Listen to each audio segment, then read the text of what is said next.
Right now, as you're watching this, your mind is probably doing something incredible, and you don't even know it. It's jumping between what happened this morning, what you need to do later, maybe even what you'll have for dinner tonight. While your eyes are here with me, your mind might be anywhere but here. And that's exactly the problem that's stealing your peace, your joy, and your power to change your life. What I'm about to share with you isn't just another self-help tip. It's the foundation that every wise person throughout history has discovered, from ancient teachers to modern scientists. This one habit, when you master it, will change how you feel every single day. It will turn ordinary moments into extraordinary ones. It will give you a superpower that most people never develop. The ability to be fully alive in the only moment that actually exists right now. Here's the truth that might shock you. You've been living most of your life asleep, even when you're awake. But today, that changes. Today, you learn to wake up to your own life. This is the story of how one simple practice can transform everything. The first lesson the man learned was perhaps the hardest one. Every morning, he would sit quietly and simply watch his thoughts. At first, this felt impossible. His mind would scream at him, "This is stupid. You're wasting time. You should be working." But the teacher had told him something important. Don't fight these thoughts. Don't try to stop them. Just watch them like clouds passing in the sky. The man discovered something amazing. When he stopped fighting his thoughts and just watched them, they began to lose their power over him. He learned to see the difference between having a thought and being controlled by that thought. Before, when an angry thought appeared, he would become angry. When a worried thought showed up, he would become worried. But now, he could see these thoughts coming and going like visitors in his house. He was the host, not the prisoner. This practice taught him that he was not his thoughts. He was the one watching the thoughts. This simple shift changed how he saw everything. When someone criticized him, instead of immediately getting upset, he could watch his reaction and choose how to respond. When fear tried to grab him, he could observe it without being swallowed by it. The teacher showed him a powerful tool that he could use anywhere, anytime.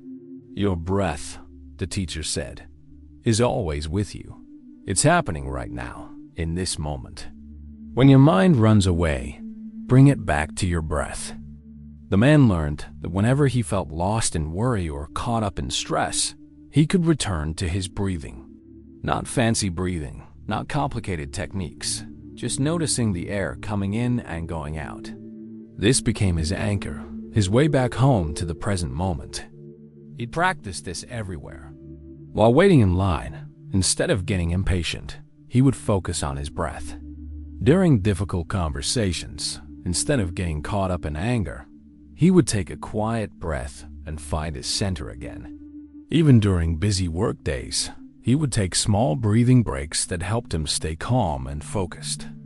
The man realized that every single thing he did during the day could become a chance to practice being present. When he washed dishes, instead of thinking about what he needed to do next, he focused on the warm water, the soap bubbles, the feeling of the plates in his hands. When he walked, he felt his feet touching the ground with each step. Eating became a completely new experience. Instead of rushing through meals while reading or watching TV, he would taste each bite, feeling the textures and flavors. He discovered that food he had eaten 1,000 times before had tastes he had never noticed. Even boring tasks became interesting when he brought his full attention to them. Folding clothes, cleaning the house, driving to work. All of these activities became opportunities to practice being fully present instead of living on autopilot. In a world full of noise and constant distraction, the man learned how to find a place of inner quiet that no one could take away from him. This wasn't about making the world silent around him. It was about finding silence within himself, even when everything around him was chaotic. He discovered that this inner quiet was always there, like a calm lake beneath stormy waves. When his boss yelled at him, he could find this quiet place inside and respond from there instead of reacting from anger or fear. When problems came up in his life, he could access this inner calm to think clearly instead of panicking. This quiet wasn't empty or boring. It was full of peace and strength. From this place, he could face any situation with a clear mind and an open heart. Perhaps the most life-changing lesson was learning to stop fighting against what was already happening. The man had spent years of his life being angry about things he couldn't change, wishing his life was different, resisting what was already real. The teacher explained it simply. When you argue with reality, you lose every time. But when you accept what is, you find the power to work with it instead of against it. This didn't mean becoming passive or giving up on making positive changes. It meant stopping the exhausting fight against things that were already happening. When it rained on his day off, instead of being angry about ruined plans, he learned to accept the rain and find something good to do indoors. When he got stuck in traffic, instead of fuming with frustration, he would accept the delay and use the time to practice breathing or listen to music he enjoyed. The final piece of this practice was learning to be truly present with other people. The man realized that most of his conversations were not real conversations at all. While others were talking, he was thinking about what he would say next, or judging what they were saying, or thinking about something completely different. He learned to listen with his whole being, not just hearing the words, but feeling the emotions behind them, understanding what the other person really needed. When his wife shared her problems, instead of immediately trying to fix them or give advice, he learned to simply be present with her feelings. This transformed all his relationships. People began to feel truly heard and understood when they talked with him. His presence became a gift he could offer to anyone. The gift of complete attention in a world where everyone was distracted. After mastering the art of being present, our man faced a new challenge. He could watch his thoughts and stay calm, but there was still something missing. His heart felt closed off, protected behind walls he had built over years of hurt and disappointment. The teacher noticed this and smiled knowingly. Being present is just the beginning, he said. Now you must learn to open your heart, first to yourself, then to everyone else. The teacher gave him a strange assignment. For 1 week, I want you to talk to yourself the way you would talk to your best friend. The man laughed. This seemed too simple, but when he started paying attention to his inner voice, he was shocked. He discovered that he spoke to himself more harshly than he would ever speak to his worst enemy. When he made a mistake at work, his inner voice would attack. You're so stupid. How could you mess that up? When he looked in the mirror, he would criticize every flaw. When he failed at something, he would beat himself up for hours. But now, he began to change this pattern. Instead of harsh criticism, he learned to respond to his mistakes with understanding. Everyone makes mistakes. This is how you learn. Instead of attacking his appearance, he began to appreciate what his body did for him every day. When he failed at something, instead of punishment, he offered himself encouragement to try again. This change in how he treated himself was like watering a garden that had been dry for years. Something beautiful began to grow inside him. Once his heart began to soften toward himself, something natural happened. The kindness started flowing outward to the people closest to him. His wife noticed the change immediately. Instead of getting irritated when she left dishes in the sink, he would quietly wash them with a smile. When his children made noise while he was trying to rest, instead of snapping at them, he remembered that they were just being kids. He started really seeing his family members as human beings with their own struggles and fears. Just like him. His teenage daughter, who had always seemed rebellious and difficult, he now saw as a young person trying to figure out her place in the world. His elderly mother, who complained constantly, he realized was just lonely and scared of being forgotten. With friends, he became the person others wanted to be around. When someone shared their problems, Instead of immediately giving advice or comparing their situation to his own, he would simply listen and offer support. He learned that sometimes the greatest gift you can give someone is to let them know they're not alone in their struggles. The real test came when the teacher asked him to extend this same kindness to people who had hurt him or made his life difficult. This seemed impossible at first. How could he be kind to his critical boss? How could he have compassion for the neighbor who played loud music late at night? The teacher shared a powerful insight. People who cause pain are usually people who are in pain themselves. Hurt people hurt people.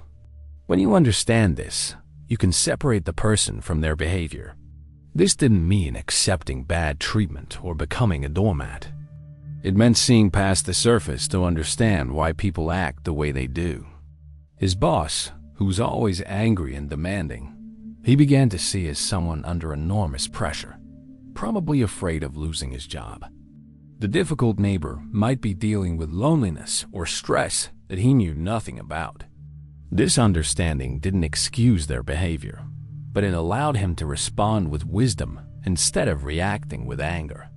The man discovered that kindness didn't require grand gestures or big sacrifices. The smallest acts of care could change someone's entire day. He began carrying out simple acts of kindness wherever he went.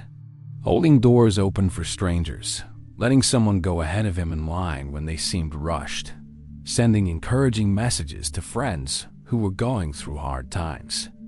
At the grocery store, he would smile and thank the cashier, often the only person to acknowledge them as human beings all day. When he saw someone struggling with heavy bags, he would offer to help.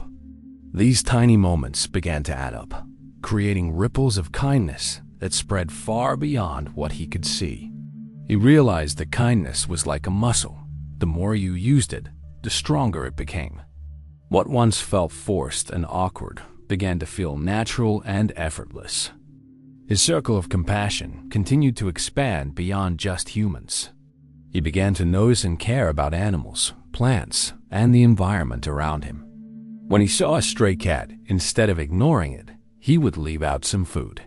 He started choosing products that didn't harm animals or damage the environment, understanding that his choices affected creatures he would never meet. Working in his garden became a form of meditation. He could feel the connection between himself and the plants he was nurturing. Even insects, which he used to kill without thought, he began to gently remove from his house instead of destroying them. This expanded awareness made him feel part of something much bigger than himself. He was no longer isolated and separate, but connected to all life around him.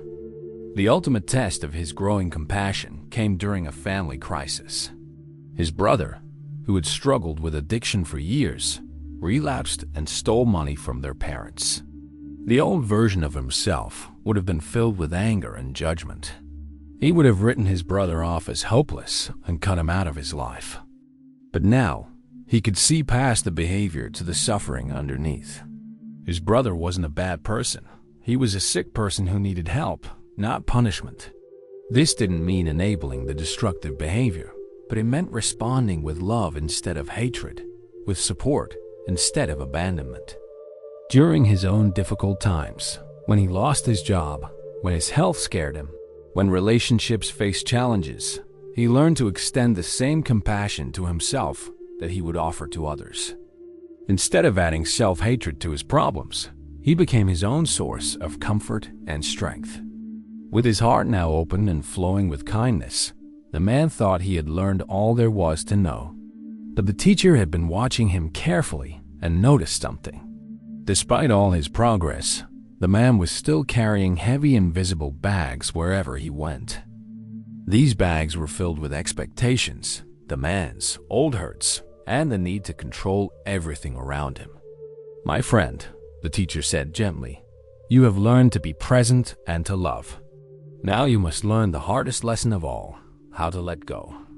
The first bag the man learned to put down was his attachment to having everything turn out exactly as he planned. He had been working on a big project at his job for months, putting in extra hours and energy, convinced that if he just tried hard enough, it would be perfect and everyone would praise him. When the project was canceled due to budget cuts, he felt crushed and angry. The teacher helped him see what was happening. You did your best work, put in honest effort, and learned valuable skills. But you tied your happiness to something you could never fully control, other people's decisions and circumstances beyond you. This was a painful but freeing realization. He began to focus on the process rather than the outcome. When he cooked dinner, instead of worrying whether everyone would love it, he enjoyed the chopping, seasoning, and stirring. When he exercised, instead of being frustrated that he wasn't losing weight fast enough, he appreciated how good it felt to move his body. When he helped others, he found joy in the act of giving, whether or not they thanked him or changed their behavior. The second bag was even heavier. It was full of all the ways he thought life should be and all the ways people should act. He expected his wife to read his mind and know when he needed support. He expected his children to be grateful for everything he did for them. He expected his friends to always be available when he needed them. When reality didn't match these expectations, he suffered. The teacher showed him something powerful. Expectations are just thoughts about how you want things to be. But life has its own plan, and people have their own journeys. When you hold tight to expectations, you miss the beauty of what actually is. This didn't mean lowering his standards or not having goals. It meant holding his preferences lightly, like a bird that could fly away without breaking his heart. He learned to prefer things without demanding them. He preferred sunny days but could find beauty in rainy ones. He preferred when people were kind but wasn't destroyed when they weren't. He preferred success but could handle failure without falling apart. This shift from demanding to preferring brought him incredible peace. The third bag contained all the stuff he thought he needed to be happy. His house was full of things he rarely used, clothes he never wore, and gadgets that promised to make life better, but mostly just took up space. He had been convinced that having more would make him feel more secure and successful. But as he began to examine his relationship with his possessions, he made a surprising discovery. Most of the things he owned didn't add joy to his life. They added stress. He spent time cleaning them, organizing them, worrying about them, and working extra hours to afford them. The teacher asked him a simple question. Do you own your things, or do your things own you? He started letting go of items that didn't serve a real purpose in his life. Each bag of clothes he donated, each drawer he cleared out, each unnecessary gadget he gave away made him feel lighter and freer. He discovered that having less meant having more space, more time, more energy for the things that truly mattered. Perhaps the most difficult bag to release contained all the labels and identities he had collected over the years. He had always thought of himself as the responsible one, the person who never makes mistakes, the one who has it all figured out. These identities felt safe and familiar, but they had become prisons that prevented him from growing. When he made a big mistake at work, instead of defending his image as the perfect employee, he admitted his error and learned from it. When he didn't know something, instead of pretending to be knowledgeable, he said, "I don't know," and asked questions. When he felt scared or uncertain, instead of maintaining his image as the strong one, he allowed himself to be vulnerable and ask for help. Each time he released an old identity, he felt like he could breathe more deeply. He was no longer trapped by the need to be consistent with who he used to be. He could change, grow, and become someone new without betraying himself. The heaviest bag of all contained his attachment to relationships that caused more pain than joy. There were family members who consistently put him down, friends who only contacted him when they needed something, and a business partner who took advantage of his kindness. He had stayed in these relationships out of guilt, fear, or the belief that he could fix the other people if he just tried hard enough. The teacher helped him understand a difficult truth. Loving someone doesn't mean accepting harmful treatment. Sometimes the most loving thing you can do is create distance. This wasn't about cutting people off in anger or hatred. It was about recognizing that some relationships were toxic and that he had the right to protect his peace and well-being. He learned to set boundaries without guilt. With family members who were consistently negative, he limited his visits and conversations. With friends who only took and never gave, he stopped being available for every crisis. With his business partner, he ended the partnership professionally and respectfully. Each boundary he set felt scary at first, but ultimately brought him relief and space to breathe. The final and deepest practice was learning to let go of old hurts and resentments. He had been carrying anger toward his father for not being more supportive when he was young. He held grudges against former friends who had betrayed his trust. He replayed painful memories over and over, keeping old wounds fresh and bleeding. The teacher explained forgiveness in a way he had never heard before. Forgiveness isn't about saying what happened was okay. It's about freeing yourself from the prison of anger. When you hold on to resentment, you're letting people who hurt you continue to hurt you every single day. This wasn't about forgetting what happened or trusting people who had proven untrustworthy.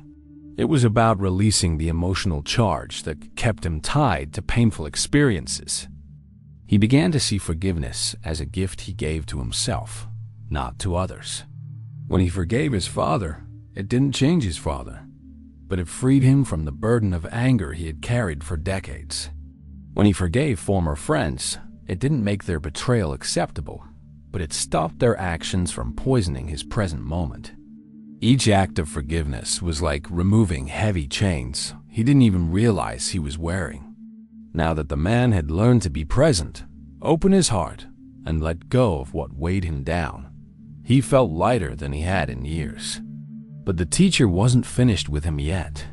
One day, after watching him interact with others, the teacher pointed out something the man had never noticed. "Your mind is peaceful and your heart is kind," the teacher said. "But listen to what comes out of your mouth. Your words still carry the old patterns of hurt and habit." The man began paying attention to how he spoke, and he was shocked by what he discovered. Even though his heart had grown kinder, his words often came out harsh or careless. When his teenage son made a mistake, he would say things like, "How could you be so careless?" When his wife was running late, he would make sarcastic comments about her time management. He realized his words were often weapons, even when he didn't mean them to be. The teacher gave him a new practice. Before you speak, ask yourself 3 questions. Is it true? Is it necessary? Is it kind? This simple filter transformed how he communicated. He learned that just because something was true didn't mean it needed to be said, especially if it would only cause pain. He discovered that he could share difficult truths in ways that helped rather than hurt. When his son made that same mistake, instead of attacking his character, he would say, "Let's figure out how to prevent this next time." When his wife was late, instead of sarcasm, he would either say nothing or offer help. His words became tools for building up rather than tearing down. The man realized he had spent years bonding with coworkers and friends by talking about other people's problems and failures. These conversations felt exciting and brought people together, but they also spread negativity like a poison. He began to notice how he felt after these discussions, drained, suspicious, and somehow smaller than before. The teacher helped him understand something important. When you speak badly about others, you train your mind to look for the worst in people. When you gossip, you become someone others can't trust with their secrets. This wasn't about becoming fake or pretending problems didn't exist. It was about refusing to feed the part of his mind that enjoyed tearing others down. When conversations turned to criticism of absent people, he learned to gently redirect them to more positive topics. Speaking of Sarah, did you know she volunteers at the animal shelter? When friends wanted to complain about their spouses, he would listen with compassion but wouldn't add fuel to their anger. When coworkers gossiped about their boss, he would remain neutral or excuse himself from the conversation. As he stopped using words to harm, he discovered their incredible power to heal and encourage. He began noticing opportunities to lift others up with his speech. When he saw someone doing good work, he told them specifically what he appreciated.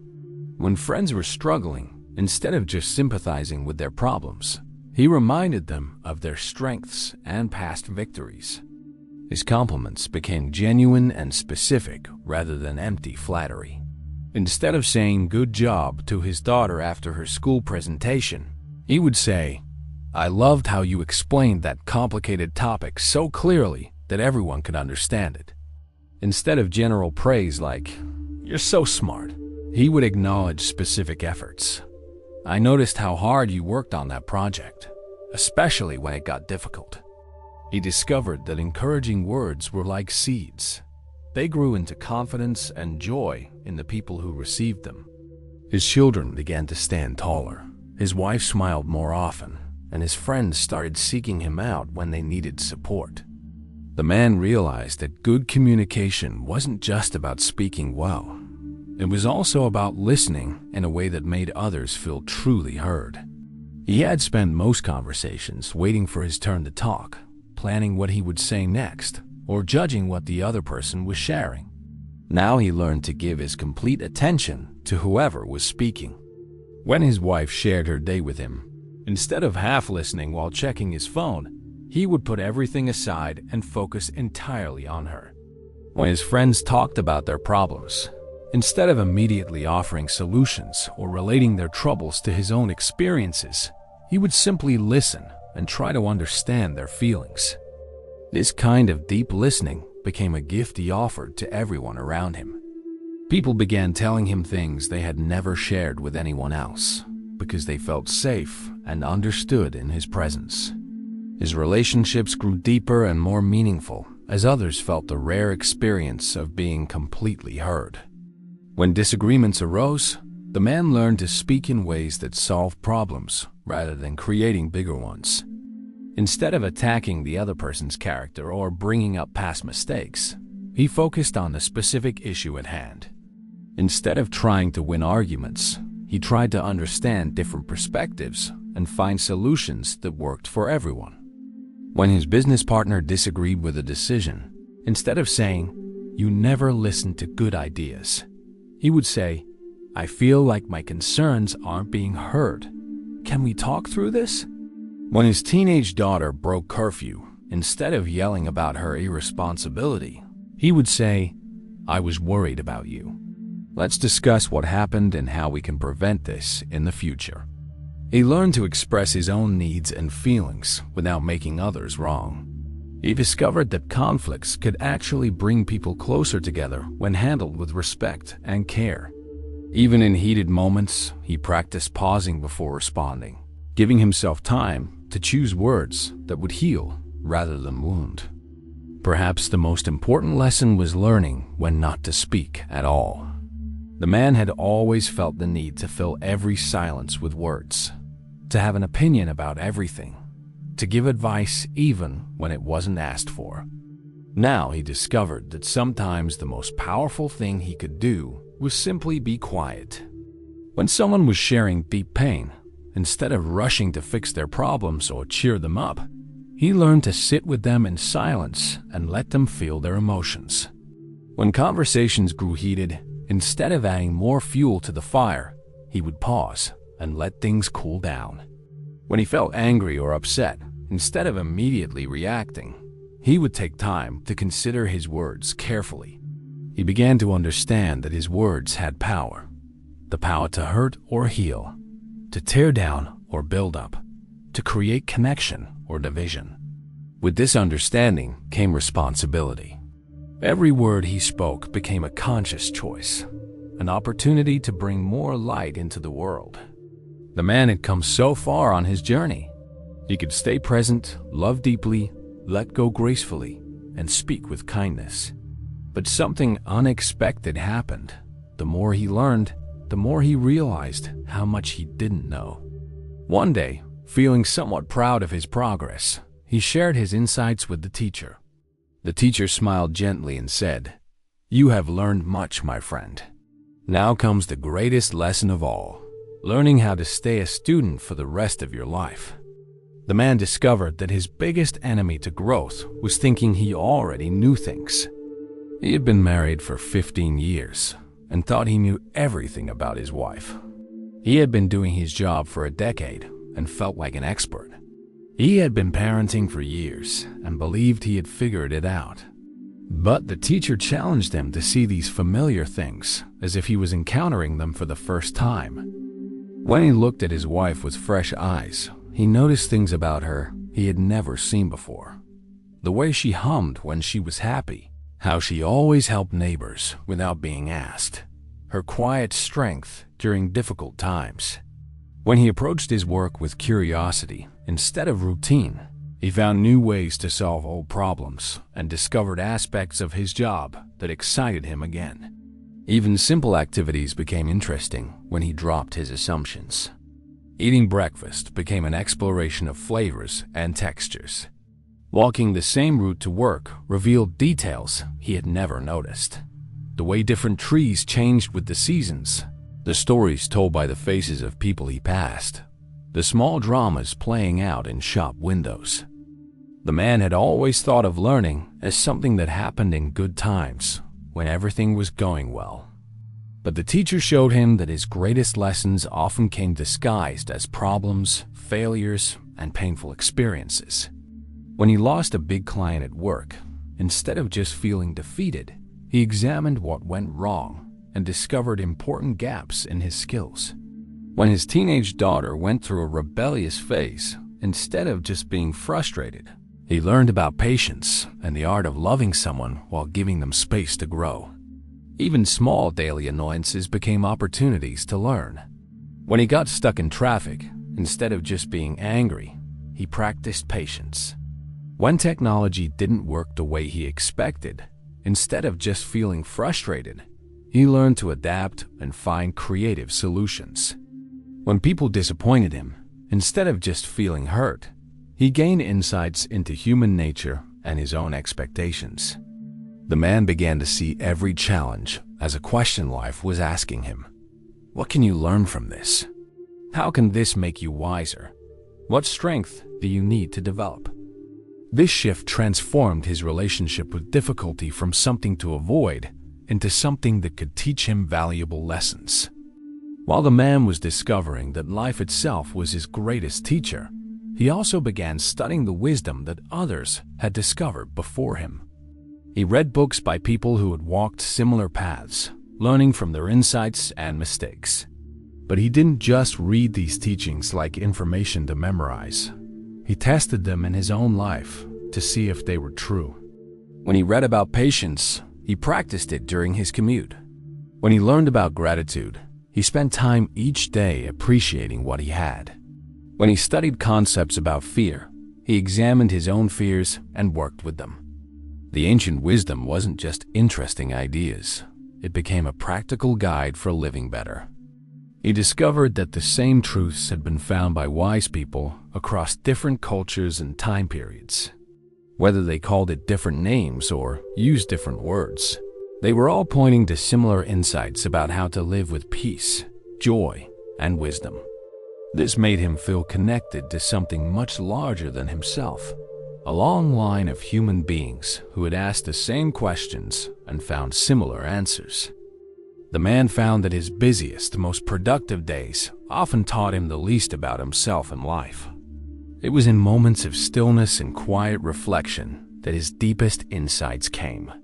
He began setting aside time each day just to sit quietly and let his mind settle, allowing whatever thoughts and feelings arose to be there without trying to fix or change them. In these quiet moments, he often gained clarity about situations that had been confusing him. Solutions to problems would appear seemingly out of nowhere.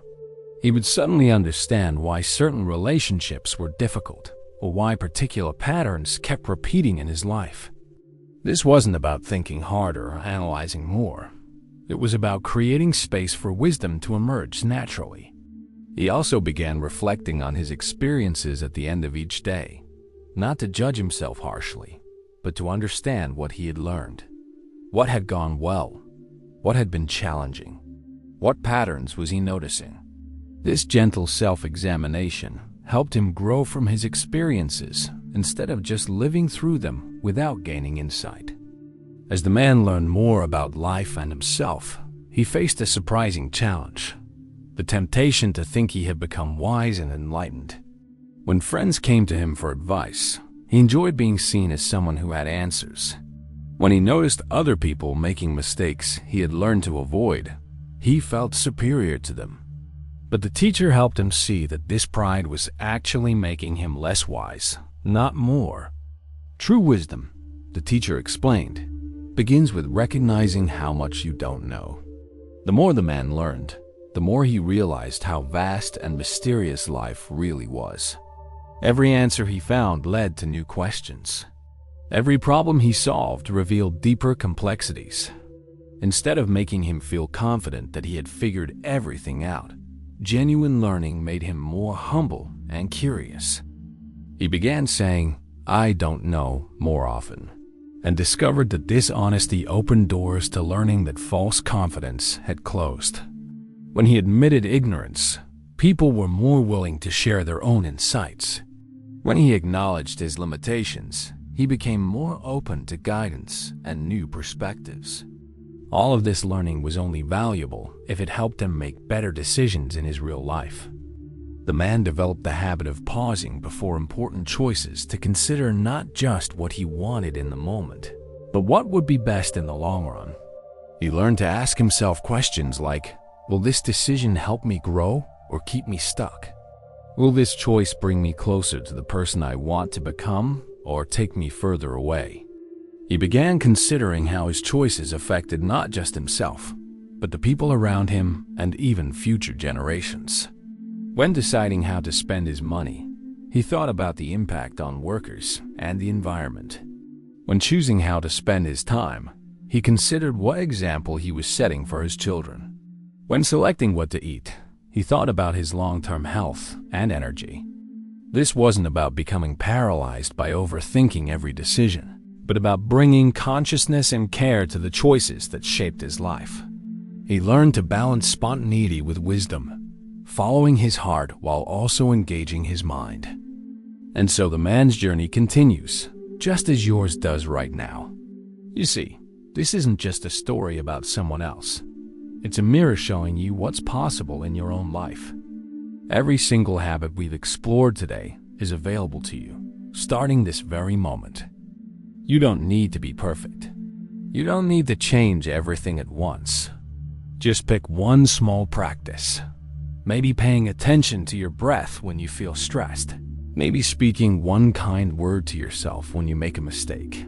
Maybe letting go of one small expectation that's been causing you pain. The beautiful truth is that transformation doesn't require dramatic gestures. It happens through simple, daily choices to be a little more present, a little more kind, a little more free. If this message touched something inside you, if you felt even a spark of recognition or hope, then please share it with someone who needs to hear it too. Subscribe to join our community of people who are committed to growing in wisdom and compassion. Because when we change ourselves, we change the world around us, one moment, one choice, one breath at a time. Your journey toward becoming the best version of yourself starts now. The question isn't whether you're ready. The question is, will you take the first step?